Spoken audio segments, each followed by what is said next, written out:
morning once again. Morning, John. Yes, good morning. Yeah,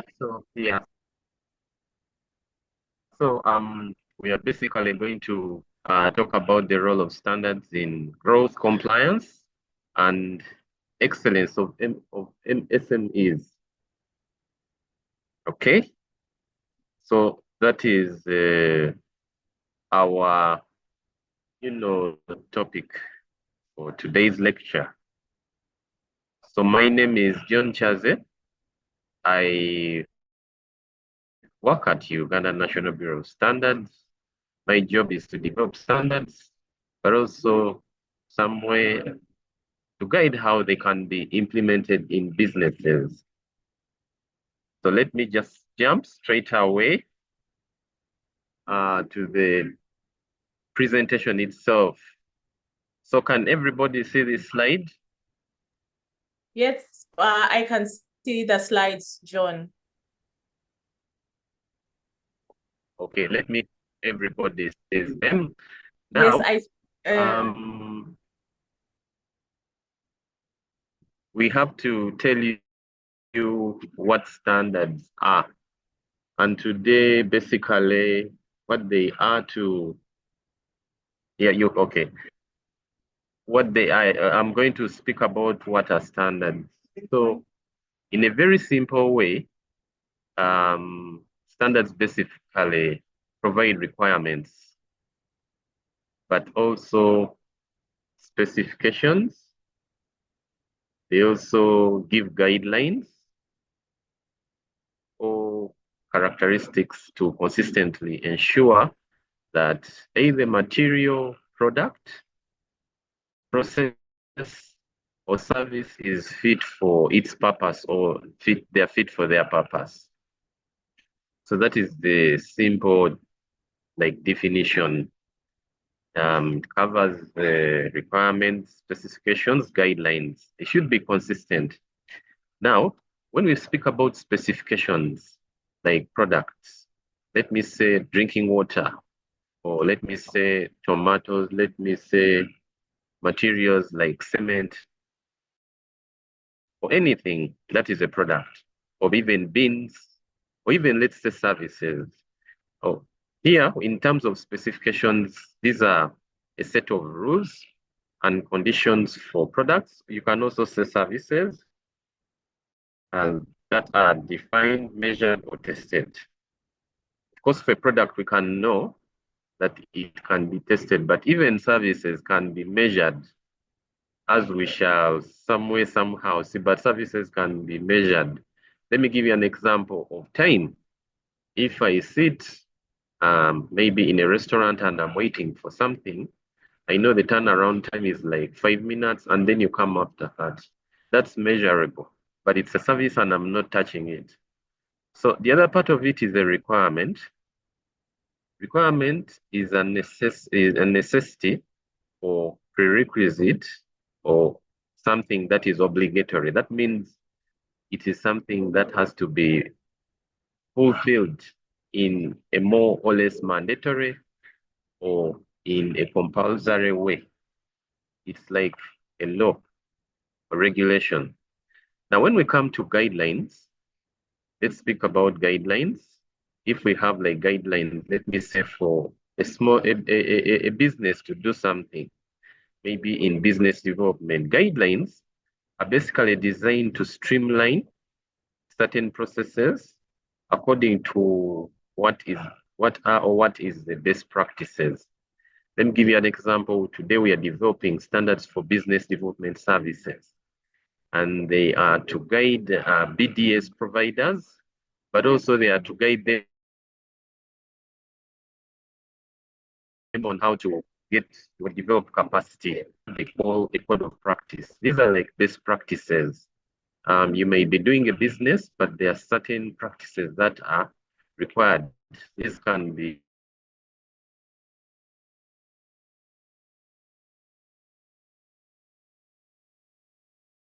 many. They can be in the area of financial governance and specifications used in either product, building or process, or I can also say a service, because services are now, services are very many, and they are, they are helping us even to move our products from one place to another. But there are many. You can think about IT services, even, construction. You can find them as construction services, legal services, business development services. There are quite many. So you'll find some kind of code of practice on how things are done. So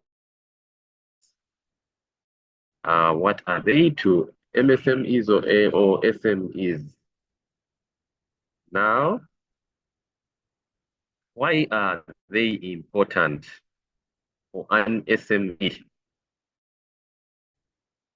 Why are standards? Why do we have them as important? One, standards are usually provide common trading language for all actors in any supply chain.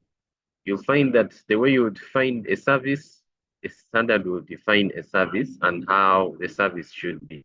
If it is a business, it will be defined. If it is an SME, you'll find a definition. If it is financial services, you find. So they provide the common language for us to communicate. If I'm trading in a product, if I'm like supplying a product, for someone to understand what I'm doing, the language has to be uniform or common.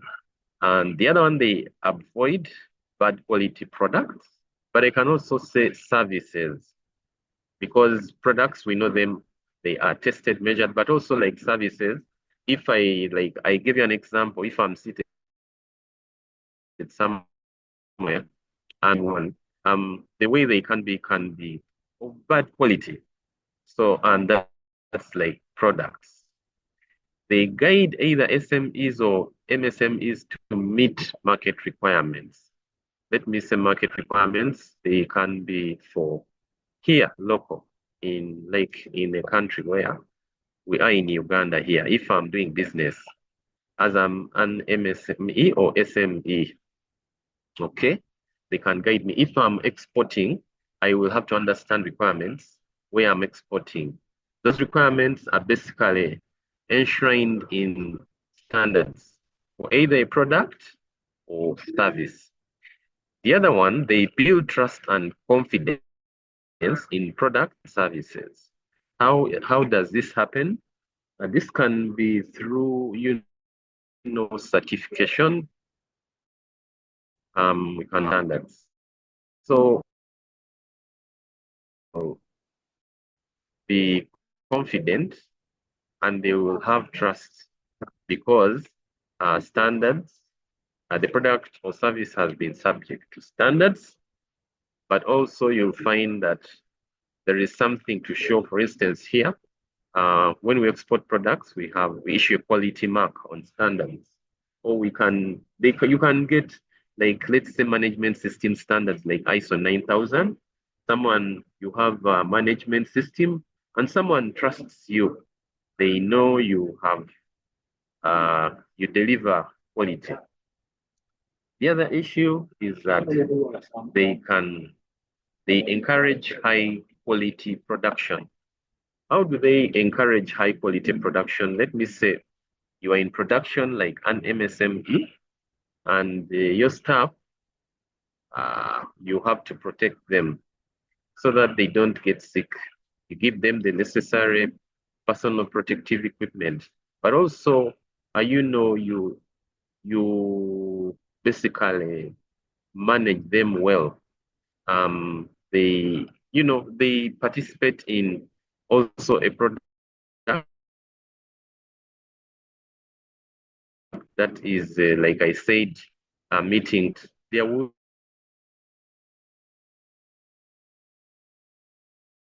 be high quality products of high quality. They they cares for them. They protect them. They do things in this way, and that means that you have increased long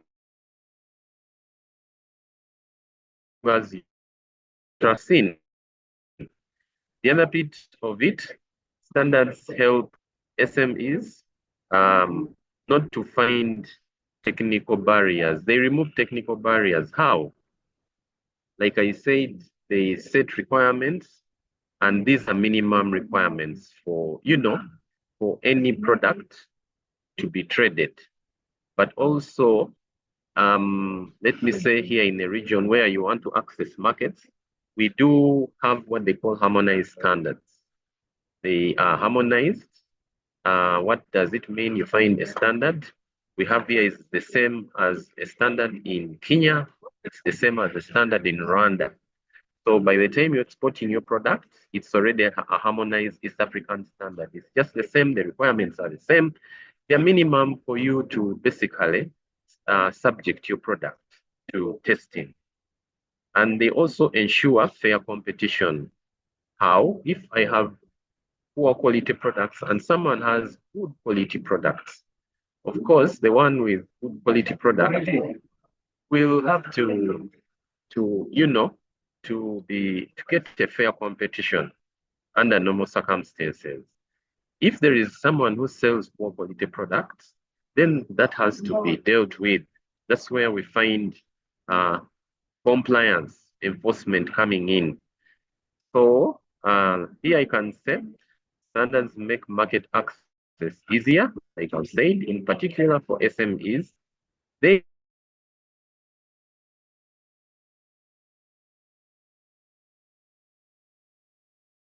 can enhance brand recognition exclusively like Africana, so and so. Brand protection. People know the quality of Renzori water, it's good. So that's the same for an SME. If you have your quality, it's good. You can go ahead to make partnerships to those whom you supply or sell your product, and it is branded. So that's why we say they enhance brand recognition and give customers the guarantee that technology is tested and reliable. They will be evident. They will be asked for.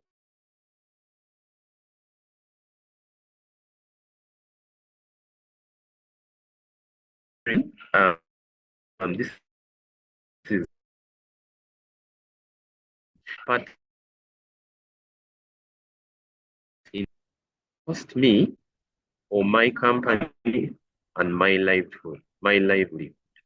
What does it cost me if others define rules that are out of line with my needs, but which I have to comply with because they are laid down in a standard? It is best to join in right at the start. Okay? So it's best to join in from the start. Today, I will say we are developing standards for BDS, for business development services, to help, companies, SMEs, or startups to be guided on how to build internal capacity to be a BDS provider. But that process requires participation and engagement. And we are working together with the private sector foundation and other members like enterprise and companies like enterprise Ministry of Finance. So what is the role of standards in business? Of course, the issue is they now ensure safety, quality, and reliability of products and services. They facilitate trade. That means they don't allow for barriers and protect our health and the health of the environment largely. Today we speak about consumer safety, but we also speak about environmental concerns like environmental social governance. So these are things, if I'm an SME, that I need to consider. Standards guide for understand a specific.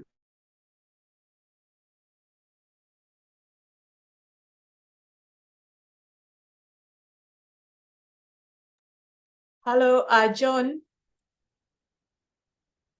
John, I think we are losing you there. We lost you. We didn't hear what you said in the last 1 You don't minute. have to, Yes, we lost you. hello? My business, like an SME, I have to ensure that the standards ensure the safety, quality, and reliability of the products and services that I am offering to customer, or to, of course, to meet regulatory requirements. The standards, when available, facilitate trade, but also protect our health as consumers and the health of the environment. I was speaking about environmental social governance. Today, these are very big issues, but of course, from a standards perspective, with standards to guide on environmental governance, where they are required.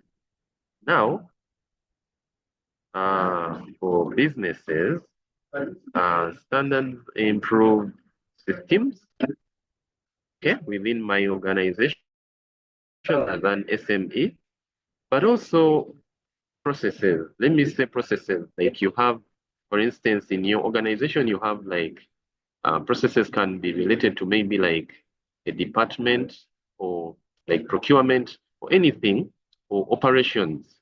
So therefore, they reduce waste, cut costs, and ensure consistency. Okay, you need to be consistent.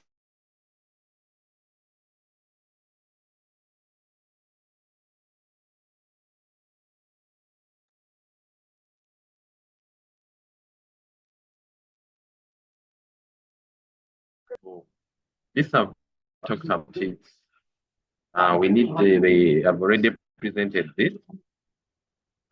So I was and saying come to standard development, the process is more important than product and service because standard goes through process to the product or service.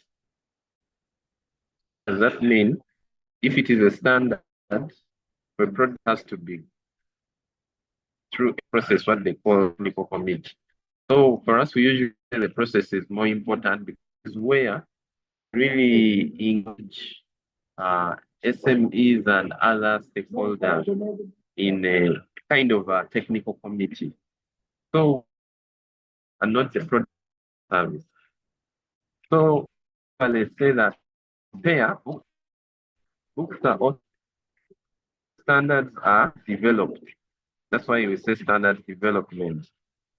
The textbook usually represents the author's point of view. This is just one person. It represents the author's point of view, experience, understand, opinion on the subject, of course, and many other issues. Now, the standard does not represent the views of any of the developers, independently or individually. No, it doesn't. You come in and participate as SME. Like I said, we are developing standards for business development services, where we have representation from PSFU, Ministry of Finance, we have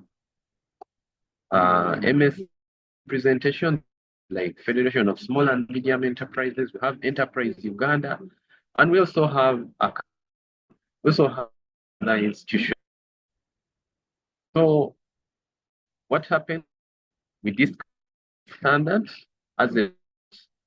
and everybody's ideas are the ones that form this for business development in the areas for internal capacity, so in the area for being a VDS provider. So at the end, it becomes a standard, but not a standard for one person. No, you don't have just one person. Use an idea from many, which become or make it a, and this is what I was. So at the point maybe think may stop there the presentation. Thank you very much. Okay, great.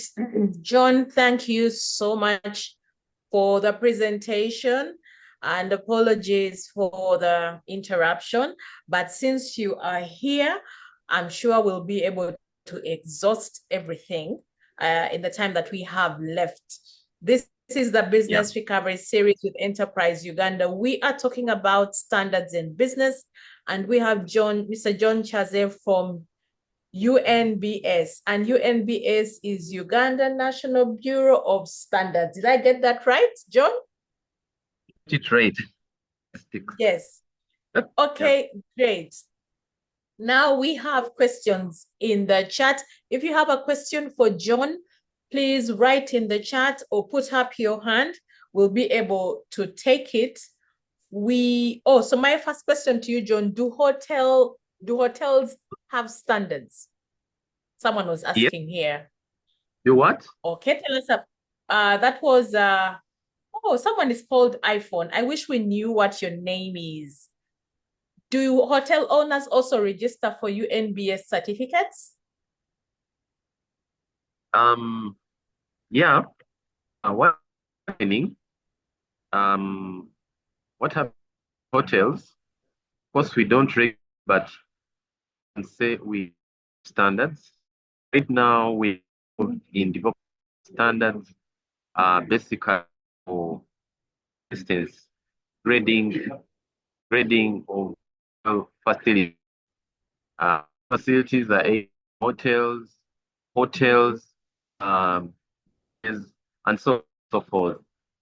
The other issue also where they are involved, Hotel Owners Association actually is even there. It's part of the process. The other, and the whole agenda for development of those standards is pushed by Uganda Tourism Board. We are also doing standards for what they call MICE. As you realize, Uganda become an area where it's hosting key events. Let me give an example. Last year there was NAM. So we are working with UTB to do standards.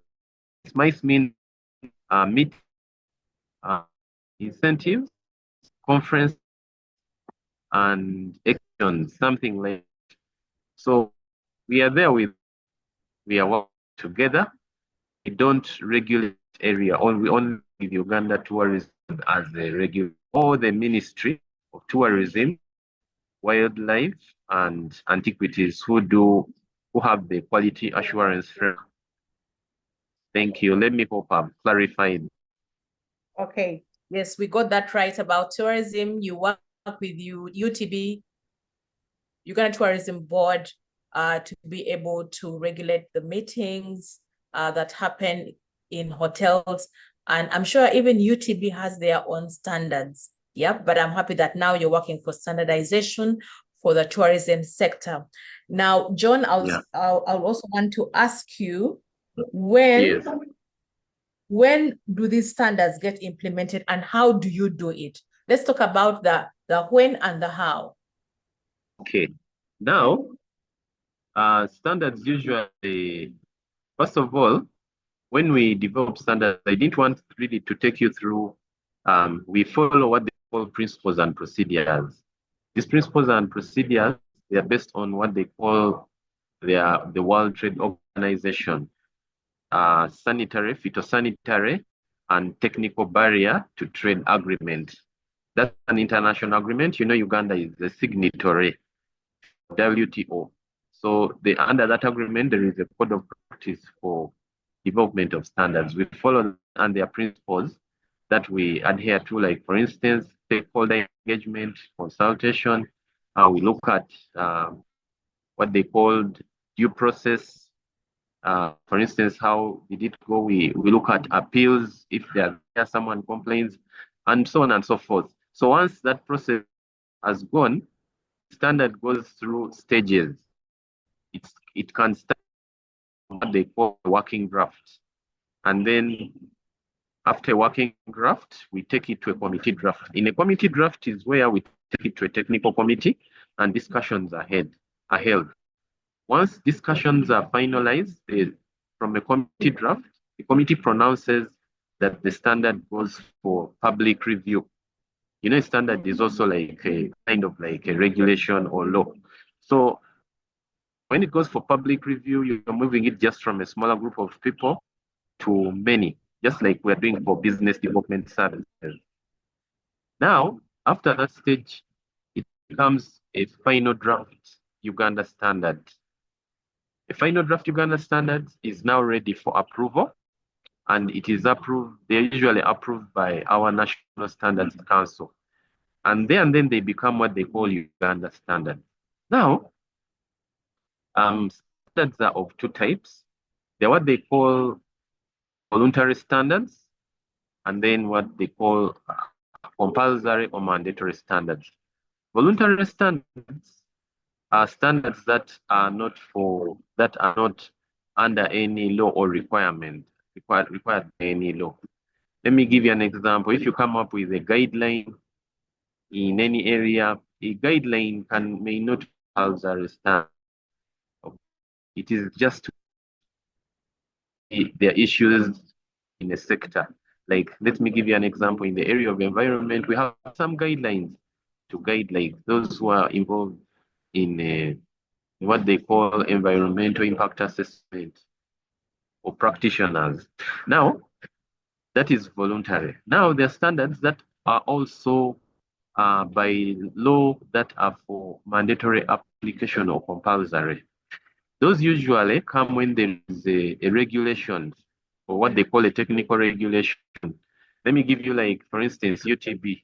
They have technical regulations governing the grading of hotel facilities. So those standards go for what they call mandatory application. And it's also usually pronounced by the technical committee that because of the problems that are being faced by the regulator in this area and challenges, we need this standard to be mandatory. That's when it becomes a requirement, like I defined initially. At that stage, either of both, whether voluntary or mandatory, we publish them in what they call they into Uganda, they become public available for use, either for verification or for, like I said, compulsory or mandatory application. So that is the whole issue you are thinking about. Okay, John. Hello? So is there a document? Hello, John, can you hear me? Yeah. Yes, I can hear you. Yes. So thank you for taking us through the process. I'm hoping that you had you exhausted it? I hope I'm not cutting you short. Yes, you have exhausted it. No. Okay, John, yes. Is there a book or a publication or a website I can go to, for example, to know the standards for making tomato sauce or the standards for running a shoe factory? Some people are asking in the chat. Or maybe the standards for running a school, the standards for making milling maize. Do we have a registry or a repository of information where we can go to read through these standards so that when I'm setting up my business, I can start preparing for the journey to certification? Okay. Yeah, let me start. We have, of course, a website. I didn't include it, share it with you. It's www.unbs.ug. Now, when you website of UN, it's very clear in the area of standards. And when you click on standards, it will show you standards catalog. So that catalog available and download it, and it has quite a number of standards. It has that for compulsory application or voluntary. But again, we also have a catalog that is specifically there for compulsory standards. So if you're going to deal in a product, is the subject requirements, see a catalog, another catalog, compulsory standards. There are two catalogs, one general having both, another shows compulsory standard. Okay, now when you catalog, of course, it has quite a number of standards. But if you like, if it's a CF document and you click find, you'll always say, if you're looking at, let me like maize, and you click maize, you'll see when you click it, quite a number of standards for maize. Of course, there is the maize in the form as grain, it will show you that. You also find maize that is milled. Of course, you will pick what you. The issue is that you that a standard you want it is the way you can buy. Sales standards to say that. And we have another portal there. If you want a standard, you register. Actually, you pay. If you want to pay, it will just and you specify the standard. And when you specify the standard, the system, it will generate for you like a kind of like a receipt. Not call it a receipt. Is the stuff comes out and you go and pay to them. When you pay and you bring a receipt back, of course, you attach it inside the generated. I forgot what it's called, but you can pay and you get a standard even without coming to UNBS. These days we sell them online. I would have showed you here, maybe try to show you that. Can I stop sharing? Yes, you could try to do a demonstration for us. Yes, so if you missed the website for UNBS, I've typed it in the chat. Oh, it's on the screen right now. www. Okay, thank you, John. www.unbs.go.ug. And what Mr. Kyazze is saying is that there's a catalog of standards for most of the products that you may want to deal in as far as your business is concerned. And you can log on to the website. The catalogs are there. Look for the specific products you want to deal in and then read through the standards. And he also said that you can apply for the standard without having to go to UNBS directly. Okay, great. So, and John is going to do a demonstration for us while we look at your questions in the chat. Okay. Yeah, now, the person with the... Okay, John, are you there? I'm trying, but it's saying it is under maintenance. I don't know what is going on here. Oh, okay. The site is under maintenance? Yeah, it's saying that's what it's here. Okay, it is true. If it is under maintenance, then we'll have to wait for it to get back online. We have the website www.unbs.go.ug. Now, before we leave the discussion about certification, John, someone asked in the chat, why is it so expensive? Yes. Why is it so expensive? Is it expensive? Oh, you're not a... Well, someone said it is an expensive process. I need to look for them so I can quote them properly. And they're asking why it is so expensive. They must have gone through a process, and according to them, they say it is expensive. Tell us about the costs. Oh, yeah, there's Susan Mutoni saying, why do they make certification so hard and expensive? Why, Mr. Kyazze? That Why is do Susan they? Mutoni. Let me see the why. What is it? The question is, what Susan Mutoni is asking, why do they make certification so hard and No. expensive? Maybe explain. For Yes. SME, you need to supply a product. Right now, the cost is around it's around 570,000 shillings for your product to be certified. Um, those are what they call certification fees. So it's very expensive. It used to be used to certify products. It cost around 1 2. We have reduced it than Mm.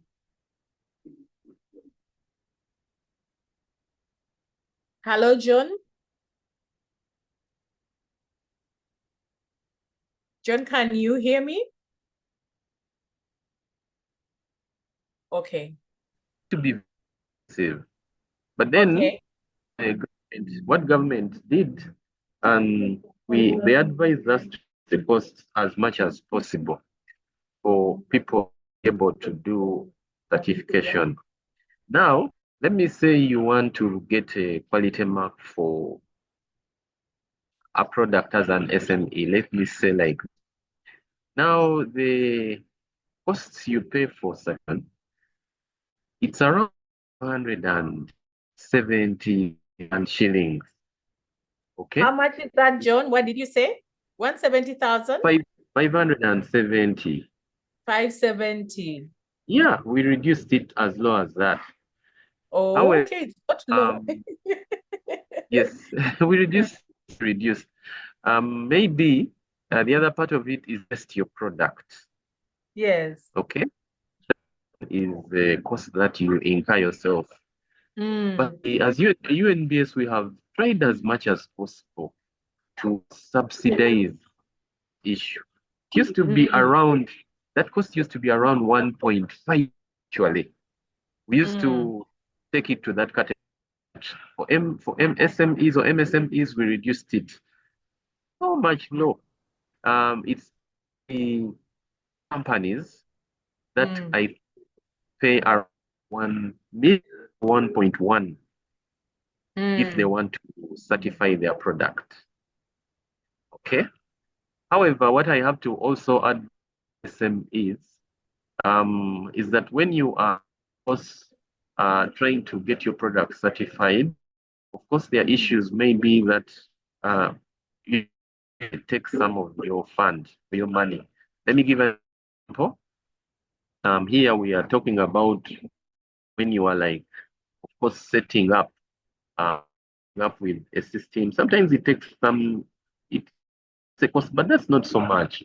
For sure, if you want to do business, I cannot do cost because when developing a system, I know some use people own it on your it's not a very, very now Okay, so to John, certify. yes, we appreciate that it No, has been reduced to 570. And what I can say to yeah, my people on the call is let's save for the process because it does cost some money. Now, while we are still on the costs, I could ask a related question, John. Is the UNBS, does the UNBS certification count for your ISO certification? Is it a step? Do they consider it? you say does it what? Does does a certification from UNBS Yeah, uh, count for your ISO certification? so Does it? you break you just Yes. bring Can that you on. hear me? Can You you hear said me, something, John? you're break. Yeah, I can. I start working on my ISO certification. When you have like an ISO, When you start working on the ISO certification, does it put Yes. you at an advantage if you have a UNBS certification? Yes, because certification we have the thing that is recognized. Mm. When we quality mark of excellence, that they recognize. We even have mutual recognition events like for the region. Now, when we to certifications like 9,000, those are like that's an international standard. We just usually adopt as a Uganda standard. Everything remains the same. So when we compare you against 9,001, it's just the same. Nothing changes. No, no, no, because we are satisfied. We were certified by international bodies who are, who give us the accreditation to that we have the capacity, competence, like any other that can do that. That is not even like UNBS. It's recognized. I would like to guarantee on that. It's recognized. Okay. Uh, Mm. something is beyond our here. Mm.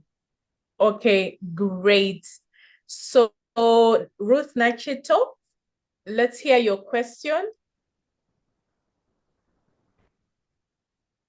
Hello, Ruth. I am asking you to unmute. Hello, Ruth. Ruth, Hello. ask your question. Good morning. Are you here? Good morning. You'll have to speak a little bit louder, Ruth. So, as I previously said, asked, or are you getting me? Yes, you will have to speak a little louder. I'm straining to hear what you're saying. Are you hearing me now? Yes, Ruth, what's your contribution? Yeah, as I was asking, I have my small business starting up and I'm doing work from home.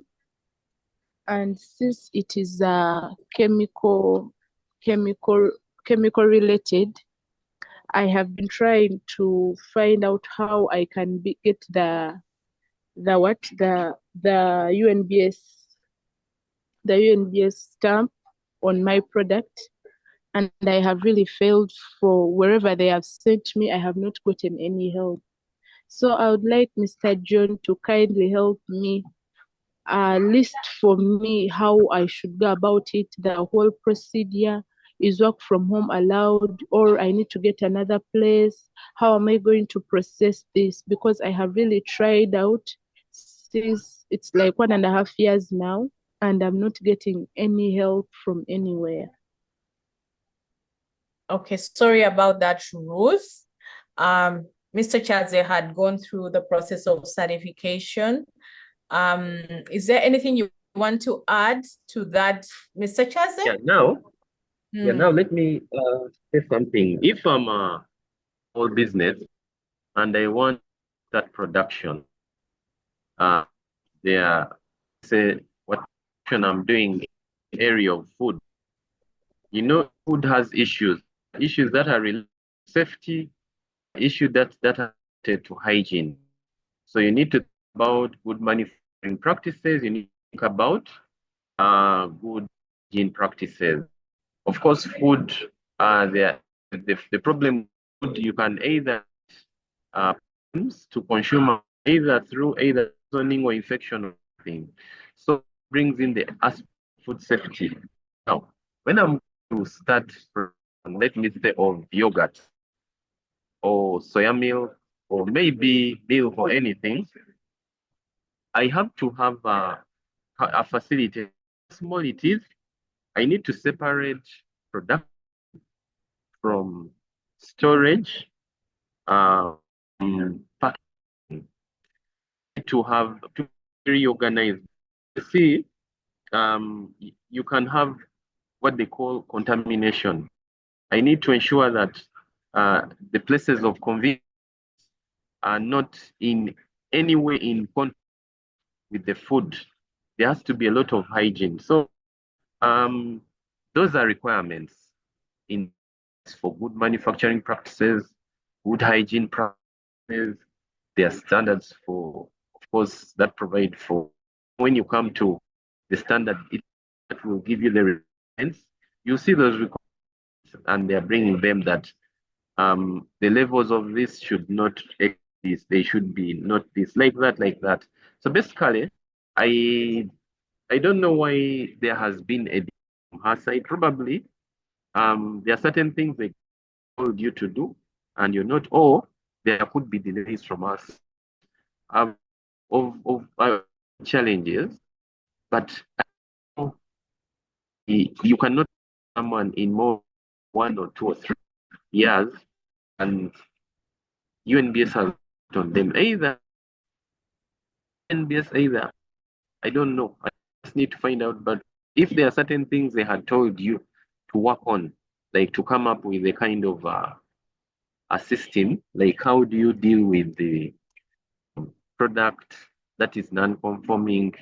There are simple things, documentation to prove a product was tested, was failing. You just ahead to take actions that you have changed this. If your production was not selected, was so near the place of convenience, you just say now we have done this. Told you to tile the floor wall and also maybe side of the walls of the production area or toilet, things you just need to do, and you're always in contact with UNB. So I don't know what is really happening, but at least if you manage to do some of those things, then you can.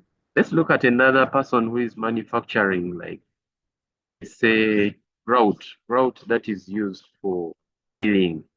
That is the same issue. When you are producing yogurt, probably one of the ingredients you are using in the raw materials was of a when you test, you'll find the test will indicate that, and they you to prove. They'll tell you maybe you're using a lot of this material or what was it could be of poor quality, and they will be that you, and then you now go ahead to from a source that is good, and you say, and it passes.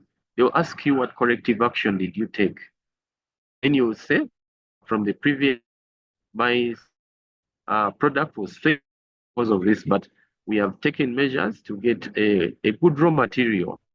So those are things that happen, and they are very clear, and they are to keep you out. But I just don't know. Problem probably I can find out.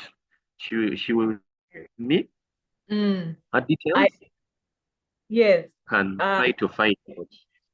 Yeah, Mr. Kyazze, I suggest that we help Mr. Chito and we try to accelerate her issue to somebody who can help her. Can help them. You can share your number at the end of this discussion. Now, there is a question here in the chat. Mr. Fazil Wabulembo is asking, if my product doesn't have a mandatory standard, does the surveillance team have the authority to remove my product from the supermarket?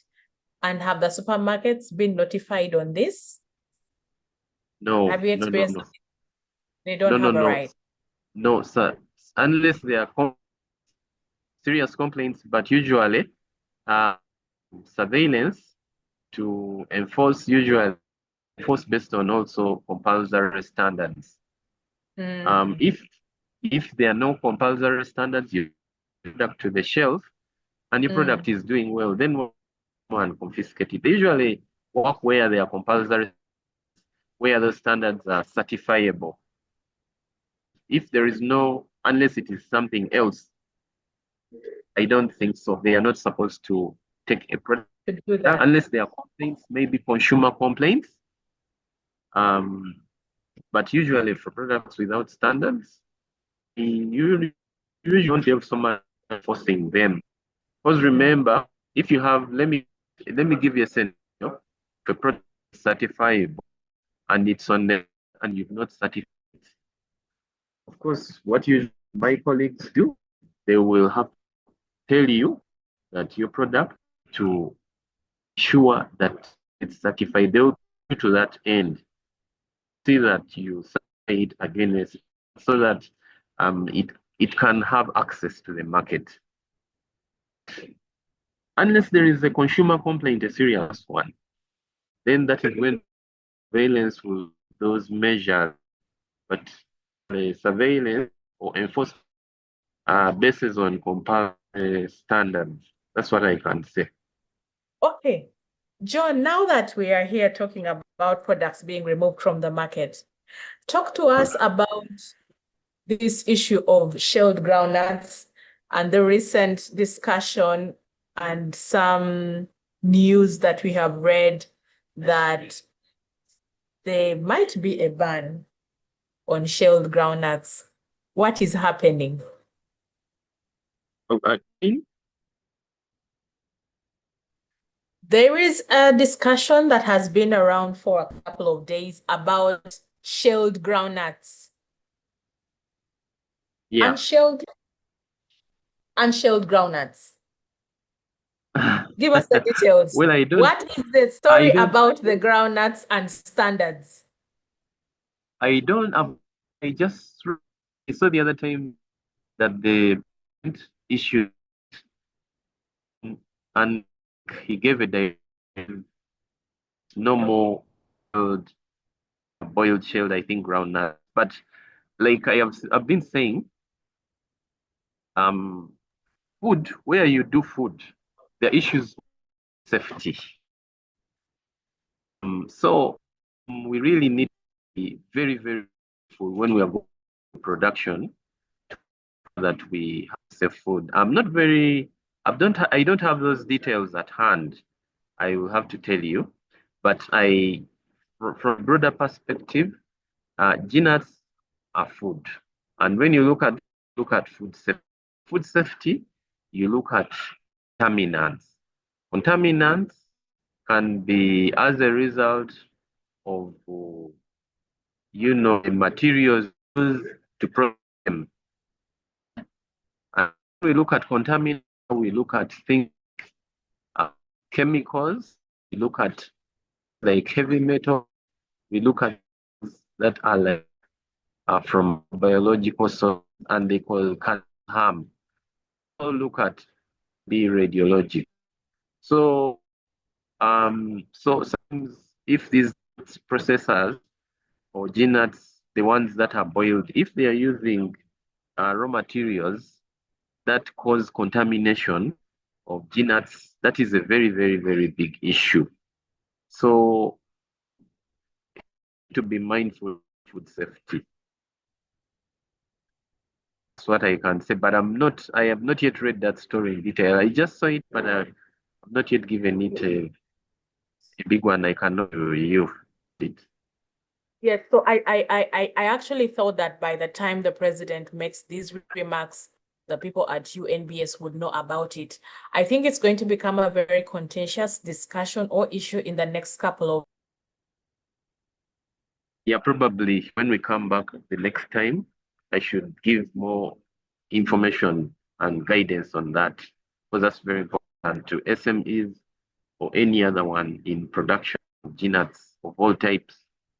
And many people who are, especially business owners, who are involved in the production of groundnuts. Yes. Many people enjoy chinyewa on matoke. We don't want them to miss out on that delicacy. Yes, yeah. So John, we are still with you. We have another 15 minutes. If you have a question for John, okay, let's what's in the chat. Hi, Belinda, I'm from UNBS and can answer some questions like on certification. That's Andrew Athieno. Okay, John, you have a colleague here, Andrew Athieno, who said he can answer some questions. Okay, then we have Fazil Wablembo is saying truth is 99% of research shows peanut on Kampala market is never safe. Makerere University alone have over 20 studies on all the same. We need action. We need information, we need education, and then we need action. Yeah, so I think UNBS has a lot of work to do as far as that area is concerned of peanuts and the standards. I like what you said, Mr. Kyazze. You say that standards set a common language and a common practice, they almost set a culture that we all agree to and say, this is what we are going to follow. The discussion about groundnuts affects food security. It affects the livelihood of so many farmers and so many businesses. So I think we need to come out very clear about it and put the level the ground so people know what needs to be done. Should I go ahead and invest in groundnuts? Should we send our children back to school with groundnuts? You know, kids are going back to school in the next few days. So UNBS, I'm looking forward to reading a story or watching it on the news about the standards of groundnuts, especially in Kampala. Well, another 13 minutes to go. Do we have more questions for John? John, in the meantime, please write your number in the chat. We might get so excited and forget to get your contacts. I'm looking for questions in the chat. Those who are requesting to share the presentation, it is going to be shared. Don't have to worry about that. Thank you so much for sharing your business details with us and for telling us what you do. I'm going through the chat looking for questions, but it looks like all is well. So, June, what can go wrong? Yeah. You're asking? Hello, John? Yes, I can hear you. What can go wrong if I don't have certification? What can happen? What is the disadvantage of not having certification? I said, of course. What are the repercussions? Repercussion now, say I'm producing, if using yogurt, is a requirement. Sorry, Mr. John, what are you producing? If I'm producing yogurt, if I'm SME and involved in production of yogurt, can you hear me? Hello? We're hearing you, but you are breaking. What did you say you are producing? If I'm involved in production of yogurt. Of yogurt? Yes, as an SME. Yes. Now, yogurt has a product standard. That product standard, of course, compiles, like I said. And earlier on, I told you, gave you categories standards. So that kind of product has issued to food safety. And like I've said, food safety, in you look at issues related to foodborne, like diseases or illnesses. Okay? So if I have a product like that, it's not tested and it's not certified, then someone consumes the product and they get a foodborne illness, or maybe they are injured, or even they get, let me say, sick. That becomes a very big challenge. Consumer, of course, the consumer will, that product is under the that are compulsory. Of course, UNBS, we take action because one of our roles is to ensure the safety, the health and safety of consumers. So that is why, as an SME, you're obliged to ensure that your product gets certified to guarantee your consumer, to guarantee it is safe for human consumption. It cannot affect the health of a person. Let me hope, I think that is a bit clear. Yes, we hear you on the food safety, John. Yeah, there are food safety issues. Important. You can do action, remember, producing an area that is in hygiene gets contaminated with the maybe a bacteria like salmonella. I hear you Really on need that. to talk about the good sharing practices, good hygiene practices I talked about earlier. You need to have a separation, have an area where you produce it. You find that the places of convenience are, clean, they are far. You need to ensure that there is no direct access from the places of convenience to the production area. So that means hygiene will be managed. You need to ensure they are clean. You clean side there with the disinfectants, with sanitizer. You sanitize stuff. The people in production need to have like protected. They actually even need to have medical examination. They have to have medical certificates to, because you can be having typhoid and you contaminate the product. So there are issues of food safety that you need to follow the standards, you need to follow the requirements, you need to ensure you get certified. There are requirements related to certification. I've spoken about them. That is the only way. And these are not difficult things. You just need to, keep working on them.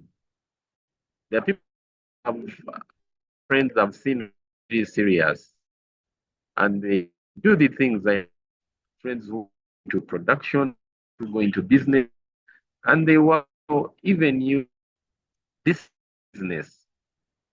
Why do fail to comply to regulatory requirements like certification requirements? So I think that is what I can say for now. Let me hope it serves. Yes, thank you. Thank you so much, John. I have another question for you from Emmanuel, who's saying, there were clips making rounds about one of the big sugar producers selling bags of sugar which were below 50 kilograms. And this also cuts across bread weighing less than the declared. Oh, my battery is low. Oh, your battery is low. Is okay. Low. Does that mean that we need to end this call? No, just in case it gets up, I have to connect it. Okay, so the claims about sugar companies selling bags of sugar which were below 50 kilograms and those selling bread which is weighing less than the declared weights. What do you have to say about that? Yeah, we think we have our account in surveillance who are down on those.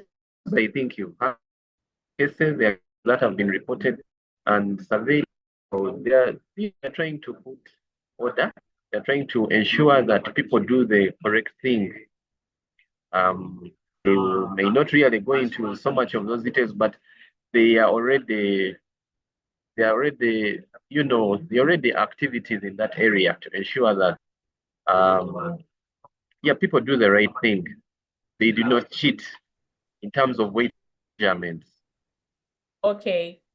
Then is there a regulatory framework governing consultants offering services like preparing businesses for certification? That's Robert. Yeah, that is those are I think not regulated NBS. But if your consultant say we have a standard on management or consult ISO 2 it's a Uganda we adopted it. It is 0700. I can write it here in the chat before so it is here. Thank you. Sorry.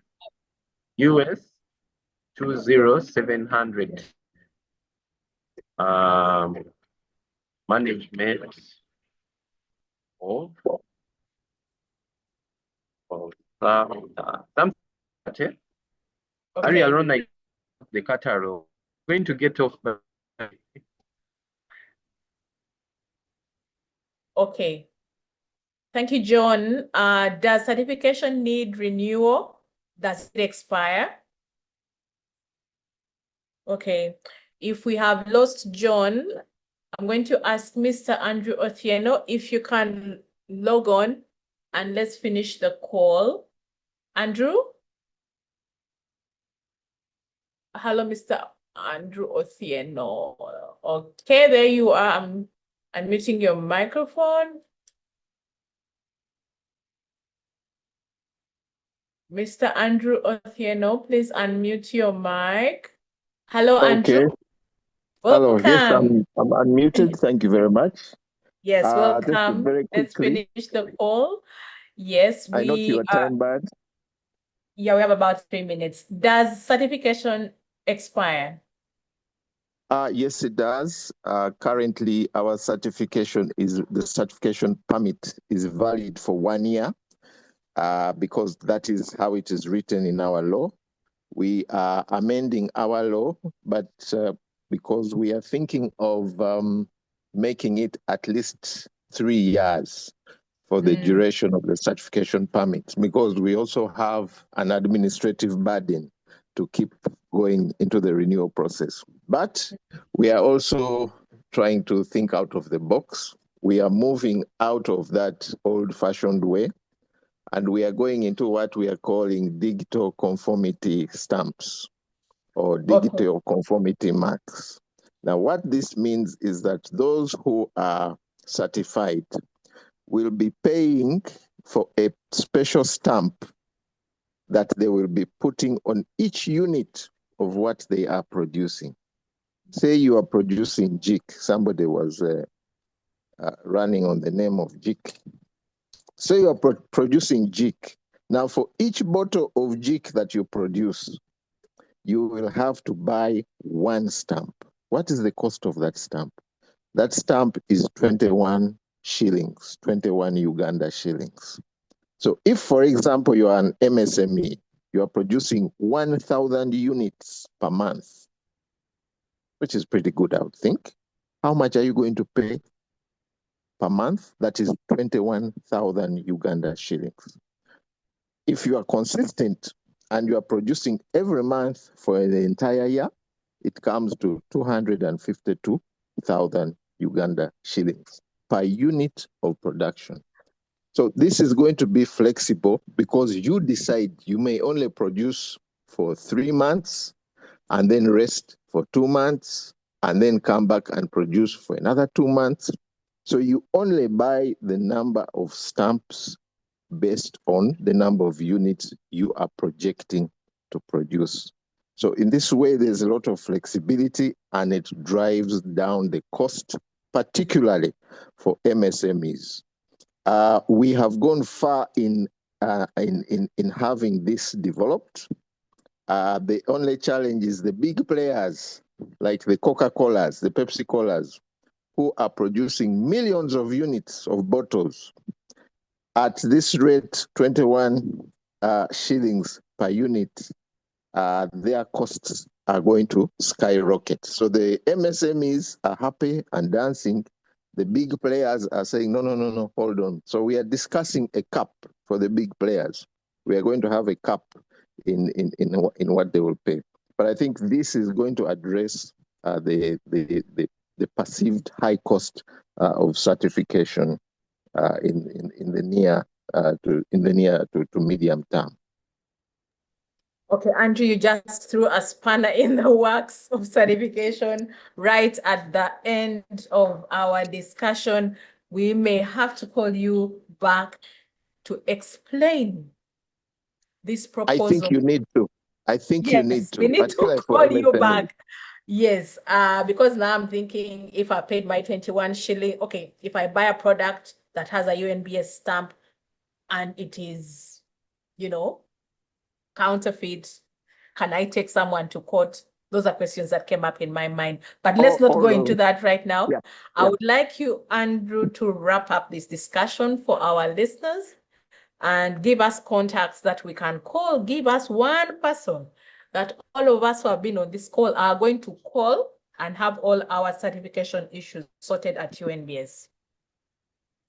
I think for purposes of this, we can go with John's contact, John Kyazze. Did you hear my question, Andrew? Hello, Andrew. Yes, I can hear you loud and clear. Andrew, can you hear me? Yes, I can hear you. Can you hear me? Hello, Mr. Otieno. Yes, Andrew, we can hear you. Belinda, I think the rest can hear me. Did you hear my question? Yes, I had your question, and I was starting with the last bit of the question, the contact person. And I was saying, Andrew, I would like us to wrap up the discussion. What is your parting shot? Okay, my parting shot is that one, certification today is mandatory, and therefore it is important that everybody who intends to place any good on the market that is covered by compulsory standard must have that mark on their product.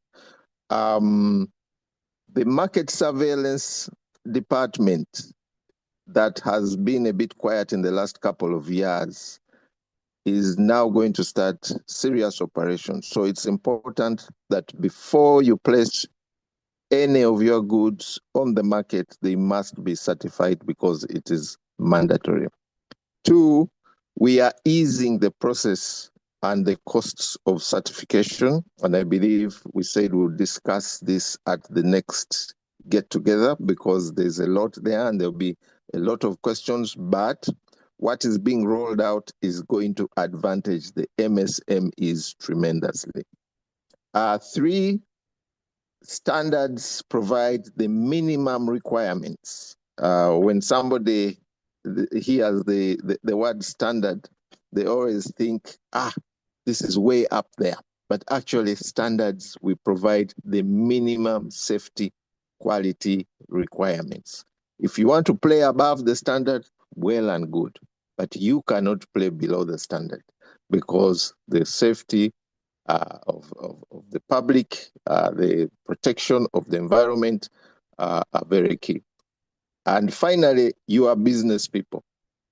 Having the UNBS mark on your products opens markets for you. Within the ESC, there is no single standards bureau that will stop you at their border, stop your products from entering because of a standards issue. We have agreed on mutual recognition within the ESC. So if you're exporting your perfume or your water that has the UNBS mark to Tanzania, you will not be stopped at the border. You'll be granted free entry into any ESC country.